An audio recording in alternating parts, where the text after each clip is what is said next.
it's me, Tony the Triangle Teletubby, talking to you about proving triangles congruent with side, and side angle side. We're in New York City, there's always traffic with the side, and hey! First thing we're going to talk about is the side congruence postulate, or SSS. This says if three sides of one triangle are congruent to three sides of a second triangle, then the triangles are congruent. So in the previous lesson, we said that congruent polygons have all corresponding parts congruent, meaning that all the corresponding sides are congruent and all of the corresponding angles are congruent. In this particular postulate, it's saying that you can prove two triangles congruent without proving all of the sides and all of the angles congruent. You can prove them congruent with just the sides alone. If you know that all three sides in one triangle are congruent to all three sides in a second triangle, then the two triangles are congruent. So here, segment AB or BA is congruent to segment DE or ED because they both have one tick mark. Segment AC or CA is congruent to segment DF or FD because they both have two tick marks. Segment BC or CB is congruent to segment FE or EF because they both have three tick marks. Because we've shown that the three pair of corresponding sides are congruent, we can say that the two triangles themselves must be congruent.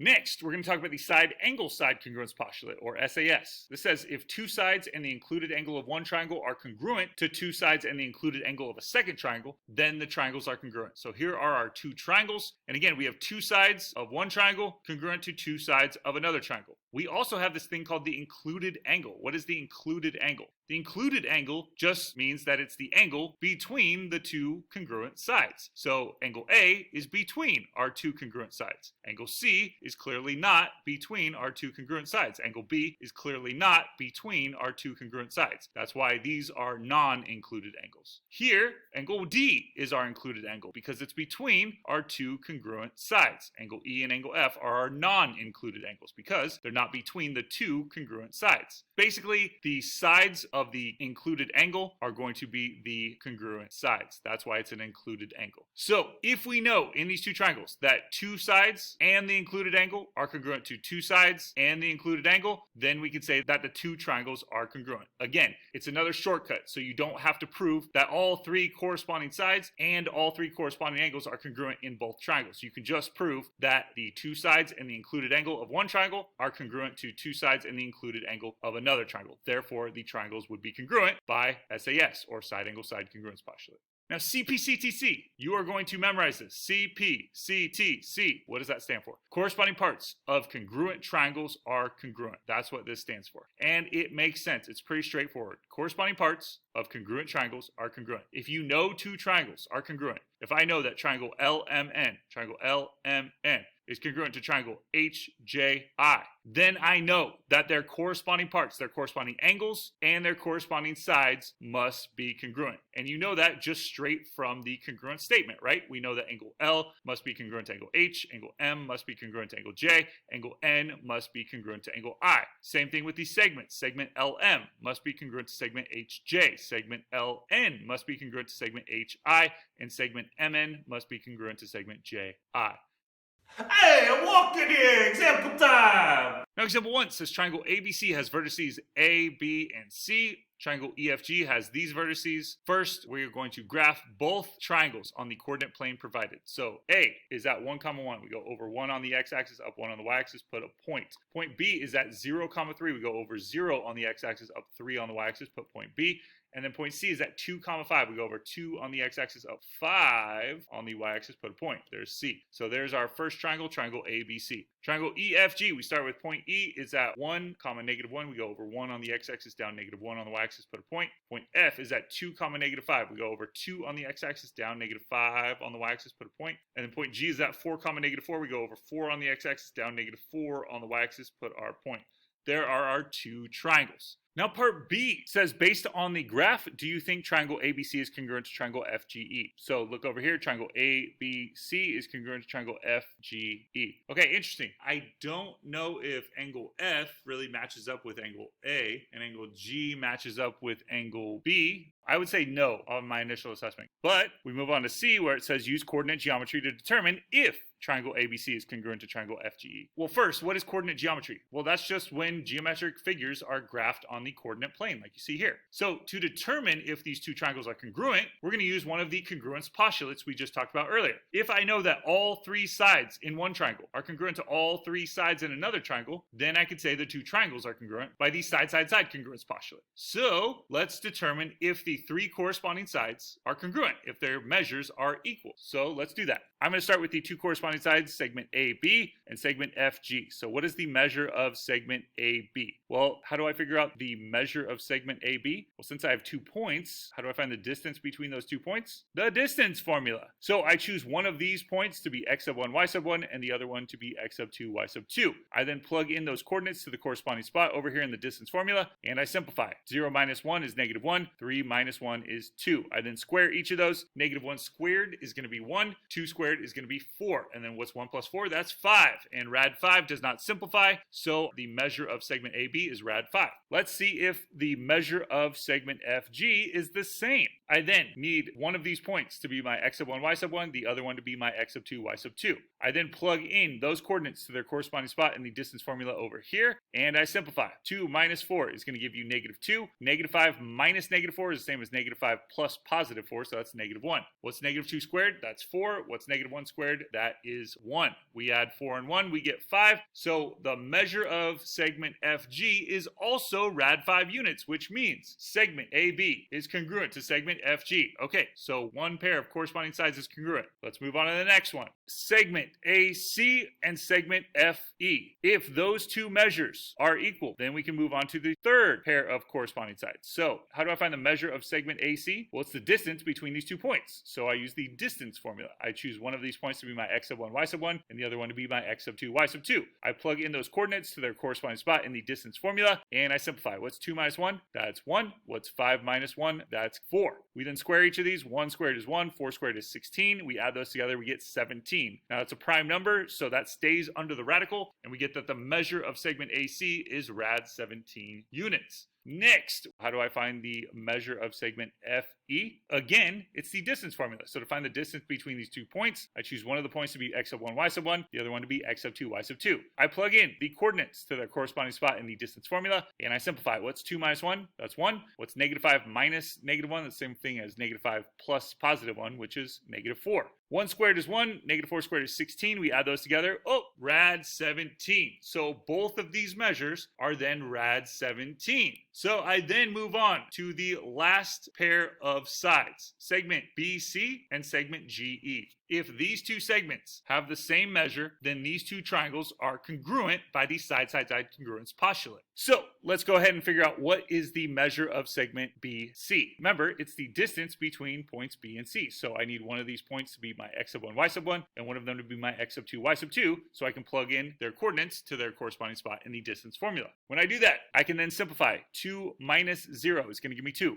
5 minus 3 is going to give me 2. What's 2 squared? That's 4. What's 2 squared? That's 4. What's 4 plus 4? That's 8. So rad 8 is going to be the distance between points B and C. But just for fun, because we know how to simplify radicals, 8 is not a perfect square, but there is a perfect square that goes into 8. 4. So I can break up rad 8 into rad 4 times rad 2. I do that because 4 is a perfect square, and what's the square root of 4? That's 2, and then rad 2 is going to stay rad 2. So the measure of segment BC is rad 8 units, or if we simplify that, to rad 2 units. Now let's do the same thing for the measure of segment GE. I need the distance between points G and E, so I choose one of these points to be my x sub 1, y sub 1, the other one to be my x sub 2, y sub 2. I then plug in their coordinates to their corresponding spot in the distance formula, and I simplify. What's 1 minus 4? That's negative 3. What's negative 1 minus negative 4? That's the same thing as negative 1 plus positive 4, and that's going to be positive 3. Negative 3 squared is going to be 9. 3 squared is going to be 9. What's 9 plus 9? That's 18. And I could just see that rad 18 is not the same as rad 8, or I could simplify it just because I know how. There is a perfect square that goes into 18. It's 9, right? So rad 18 breaks up into rad 9 times rad 2. And what's the square root of 9? That's 3. And what's rad 2? Well, that just stays rad 2. So the measure of segment GE is 3 rad 2, meaning that segment BC is not congruent to segment GE. Because we don't have all three sides in one triangle congruent to all three sides in another triangle, we cannot say that these two triangles are congruent. The side-side-side congruence postulate was not met, therefore these two triangles are not congruent. Example 2 says given segment GH is congruent to segment KJ, segment HL is congruent to segment JL, and L is the midpoint of segment GK. We want to prove that triangle GHL is congruent to triangle KJL. Okay, so we have a geometric proof here. Remember, the first step in a geometric proof is to mark up the figure with our given information. So what are we given? We're given that segment GH is congruent to segment KJ. We're given that segment HL is congruent to segment JL. And we're given that L is the midpoint of segment GK. Now, we can't do anything with that yet, but that will come into our game plan later on. So, step 1 in a geometric proof, mark up the figure with the given. Done. Step 2, we need to state the given. So, the first statement down here is segment GH is congruent to segment KJ, segment HL is congruent to segment JL, and L is the midpoint of segment GK. And the reason for that, it's given. We then move on to step 3 in a geometric proof, which is to come up with a game plan. Use some problem-solving techniques to figure out how do we get from what we're given to what we're trying to prove. Well, we're trying to prove that the triangles here are congruent to each other. And we just learned 2 separate congruence postulates that show us that 2 triangles are congruent. You could either have side angle side or side side side. Well, we already have, as you can see, 2 sides in one triangle congruent to 2 sides in the other. The other part of the given says L is the midpoint of segment GK. Using this information, if L is the midpoint of this segment, then we know that segment GL must be congruent to segment LK. They must have the same measure because L is the midpoint of this segment. So you could say these 2 segments would then be congruent by the definition of midpoint. So if we know that these 2 segments are congruent, and these 2 segments are congruent, and these 2 segments are congruent, then all 3 sides of one triangle are congruent to all 3 sides of the other. Therefore, these 2 triangles would be congruent by the side congruence postulate.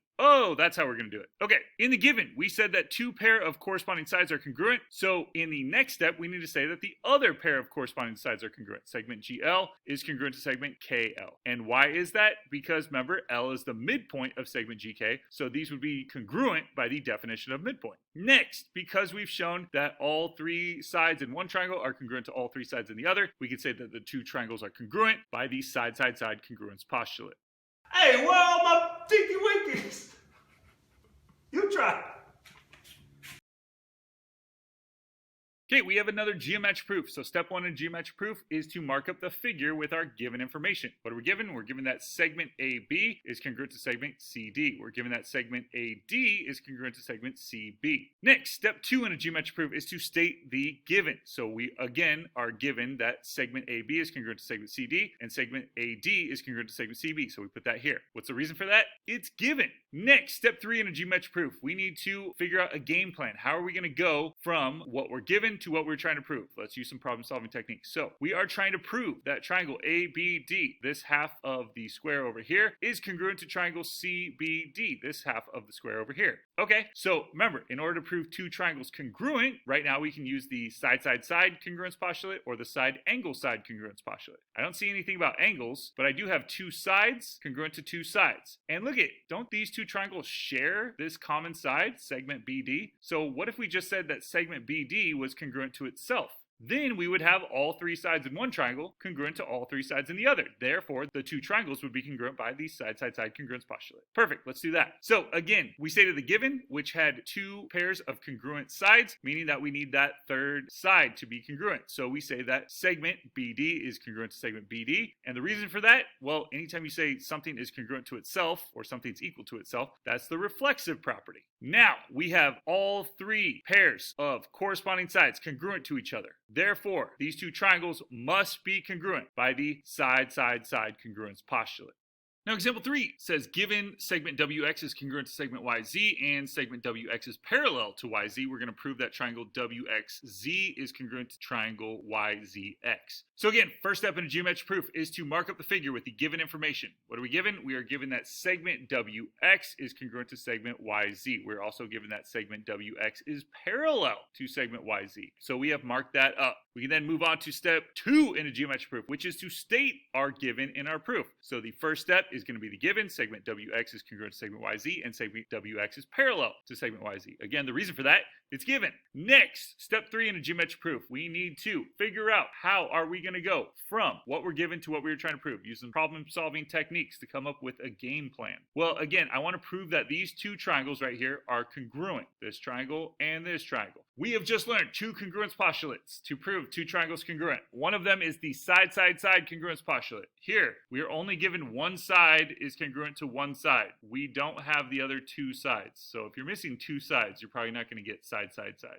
But I'm also given that segment WX is parallel to segment YZ. Now, anytime you see parallel lines like this, you need to think about alternate interior angles, alternate exterior angles, corresponding angles. These are going to pop up now. So if I have 2 parallel lines right here, and we think about segment XZ as our transversal, then couldn't I say that angle WXZ, this angle, and angle YZX, this angle, wouldn't those be alternate interior angles? And then by the alternate interior angles theorem, since we have 2 parallel lines cut by transversal, alternate interior angles would be congruent. So we could say that those 2 angles must be congruent. We could also say that since this triangle right here and this triangle right here share this side, that segment XZ is congruent to segment XZ. So it's congruent to itself by the reflexive property. Now I see that this triangle over here has 2 sides and the included angle congruent to 2 sides and the included angle of the other triangle. So these 2 triangles then would be congruent by side, angle, side. That's how I'm going to do it. So the first step we said is the given. The next step we said, since these 2 lines are parallel and cut by a transversal, alternate interior angles, angle WXZ and angle YZX must be congruent by the alternate interior angles theorem.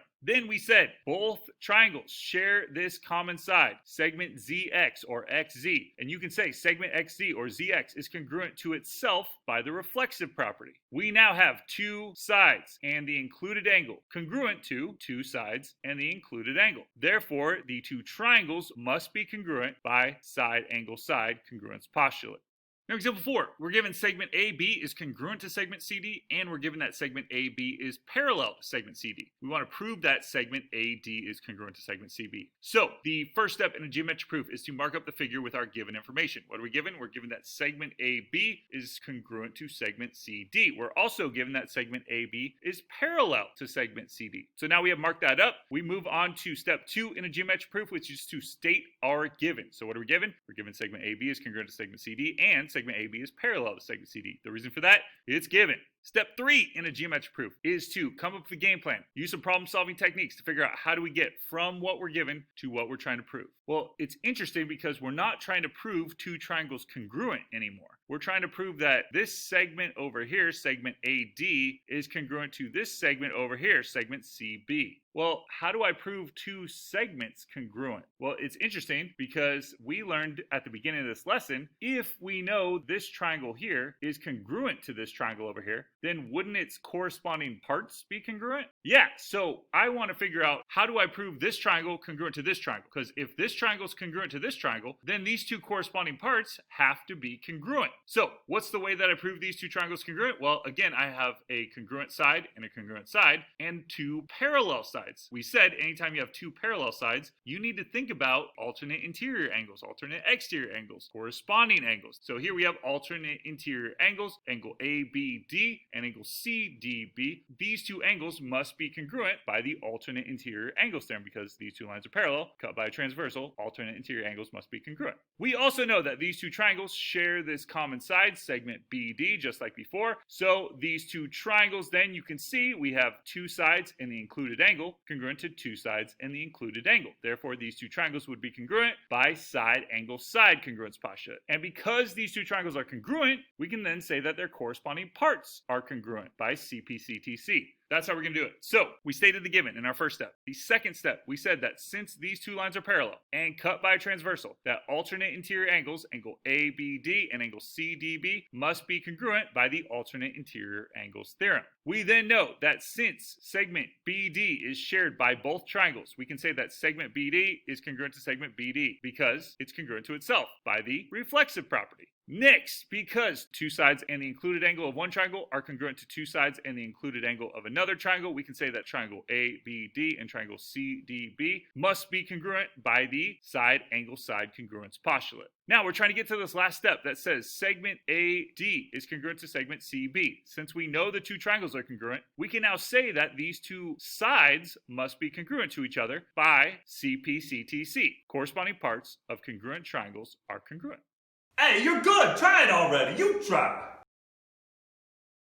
Okay, we have a geometric proof. First step in a geometric proof is to mark up the figure with the given information. What are we given? We're given that segment AE right here is congruent to segment CD. We're given that segment BE right here is congruent to segment BD. We're also given that B is the midpoint of segment AC. We can't mark that up yet, but we can mark that up when we go over our game plan later on. Step 2 in a geometric proof is to state our given. So again, we are given that segment AE is congruent to segment CD, segment BE is congruent to segment BD, and B is the midpoint of segment AC. The reason for that? It's given. Step 3 in a geometric proof, we need to come up with a game plan, use some problem solving techniques to get from what we're given to what we're trying to prove. Well, we said we can mark this up now. B, if it's the midpoint of segment AC, then we know that segment AB has to be congruent to segment BC. Now look, all three sides in one triangle are congruent to all three sides in the other triangle. Therefore, we could say these two triangles are congruent. Oh, but that's not what we're trying to prove. We're trying to prove that angle ABE is congruent to angle CBD. Well, how do we prove that these two angles are congruent? Well, if I know that these two triangles are congruent, then wouldn't their corresponding parts be congruent by CPCTC? Yes! Okay, so that's how we're going to do it. We're going to prove these two triangles congruent, and then we can say these two angles are congruent by CPCTC. So our first step was the given. The second step, we said that since B is the midpoint of segment AC, we can say that segment AB is congruent to segment CB. And the reason for that, it's just the definition of a midpoint. If this is the midpoint, then these two segments must be congruent. Now, we have all three sides in one triangle congruent to all three sides in another triangle, so we can say that these two triangles then must be congruent by the side-side-side congruence postulate. And since you know that these two triangles are congruent to each other, we can say that these two angles, these two corresponding angles, must be congruent to each other by CPCTC. Corresponding parts of congruent triangles must be congruent. And then you're done.